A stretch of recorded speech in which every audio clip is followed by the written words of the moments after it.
Өте дәмді, дайындалуы оңай бризоль дайындаймыз. Фаршқа тұзымызды, бұрышымызды, сүтімізді құйып, жақсылап араластырып, видеода көріп тұрғандарыңыздай ұрғалаймыз. Бұл фарштың арасындағы ауаның шығуына және жақсы бір-біріне жабысуына көмектеседі. Фаршты бөлшектерге бөлеміз. Пищевой пленкамызды видеода көріп тұрғандарыңыздай екі қабаттап жайып, ортасына кішкене ғана сұйық майымызды жағамыз да, фаршымызды қойып, пищевой пленкамен қайтара жауамыз да оқтауымызбен дөңгелетіп жайып аламыз.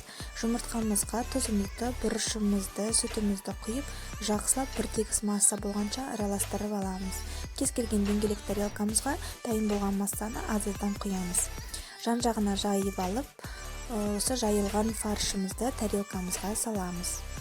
Сковородкамызды газге қойып, қыздырып, үстіне сұйық майымызды құйып, жаңағы дайын болған бризольді осы жерге салып, орташа отта жақсылап қуырып аламыз. Майонезімізге кетчупымызды жақсылап араластырамыз да, осындай соус дайындап, бризольдің ішкі қабатына жағып шығамыз.